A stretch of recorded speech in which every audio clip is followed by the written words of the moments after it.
Всем это хорошо известно. Сегодня мы видим, где находится НАТО. Main responsibility is to make sure that all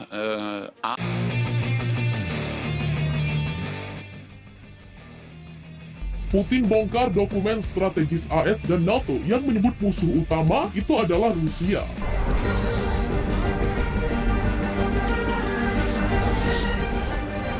Всем это хорошо известно. Сегодня мы Presiden Rusia видим, где Vladimir Putin находится НАТО. membongkar dokumen perencanaan strategis Amerika Serikat dan NATO yang menjadikan negara yang dipimpinnya sebagai musuh utama. Hal tersebut disampaikan Putin dalam pidato yang disiarkan televisi pada Senin 21 Februari 2022. Menurut Putin, AS menggambarkan Rusia sebagai musuh karena satu-satunya alasan mereka tidak ingin melihat negara besar seperti negaranya. Oke, Anda tidak ingin memiliki teman dan sekutu seperti kami. Tetapi mengapa menggambarkan kami sebagai musuh? Jawabannya adalah satu. Rezim politik kami atau yang lainnya tidak masalah. Mereka hanya tidak ingin melihat masalah sebesar itu. Dan negara mereka seperti Rusia, kata Putin dilansir dari kantor berita negara Rusia TASS, Selasa 22 Februari 2022. Ia menambahkan bahwa ini menjawab semua pertanyaan. Ini adalah sumber kebijakan tradisional AS di jalur Rusia. Dalam kesempatan itu, Putin juga mengungkap alasan AS mendukung Ukraina untuk bergabung menjadi anggota NATO. Menurut Putin, Ukraina akan menjadi pijakan NATO untuk menyerang Rusia jika bergabung dengan aliansi itu. Saya akan menjelaskan bahwa dokumen perencanaan strategis AS menetapkan opsi yang disebut serangan pendahuluan pada sistem rudal musuh. Dan kita tahu siapa musuh utama AS dan NATO. Itu adalah Rusia, dokumen NATO secara resmi. Dengan luas menyatakan Rusia sebagai ancaman utama bagi keamanan Euro-Atlantik. Dan Ukraina akan menjadi pijakan untuk serangan semacam itu, katanya. Putin mencatat bahwa jika nenek moyang telah mendengar tentang hal itu, mereka tidak akan mempercayainya. Dan kami juga tidak ingin mempercayainya. Tapi memang begitu, saya ingin orang-orang di Rusia dan Ukraina memahami hal ini, kata Putin. Putin mengatakan sistem komando dan kontrol pasukan Ukraina sudah terintegrasi langsung dengan NATO.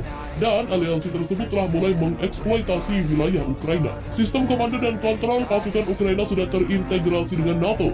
Ini berarti bahwa komando angkatan bersenjata Ukraina dan bahkan formasi dan unit terpisah dapat langsung dilaksanakan dari markas NATO. Amerika Serikat dan NATO telah mulai tanpa malu-malu mengeksploitasi wilayah Ukraina sebagai tatar operasi militer potensial, kata Putin.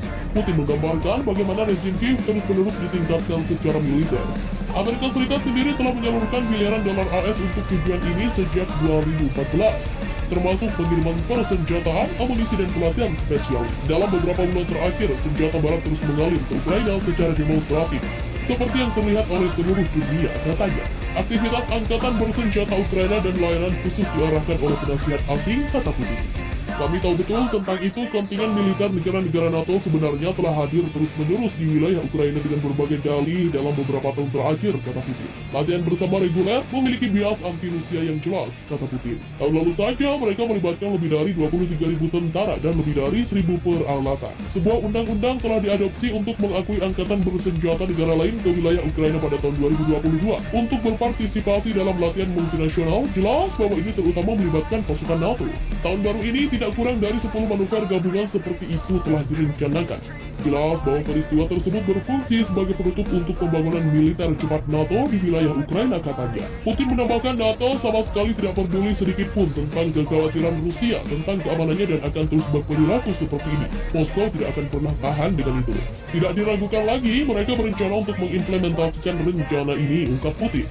Seperti yang sering mereka lakukan dalam beberapa tahun terakhir ketika mereka memperluas NATO ke timur dan memindahkan infrastruktur militer dan senjata mereka lebih dekat dengan keperbatasan Rusia, sama sekali mengabaikan kekhawatiran, protes, dan peringatan kami. Dan jelas, saya pikir mereka akan terus berperilaku seperti ini di masa depan, dipandu oleh pepatah anjing menggonggong, tetapi kafilah terus berjalan.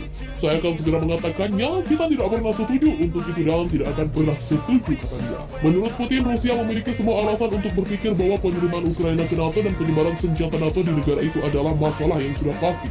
Menyusul penarikan Amerika Serikat dari perjanjian tentang rudal jarak pendek dan menengah, Pentagon secara terbuka mengembangkan berbagai senjata ofensif berbasis darat, termasuk rudal balistik yang mampu mencapai tujuan pada jarak hingga 5.500 km, ungkap Putin. Selain itu, kata Putin, sistem dikerahkan di Ukraina mereka akan dapat mencapai target di seluruh Rusia Eropa.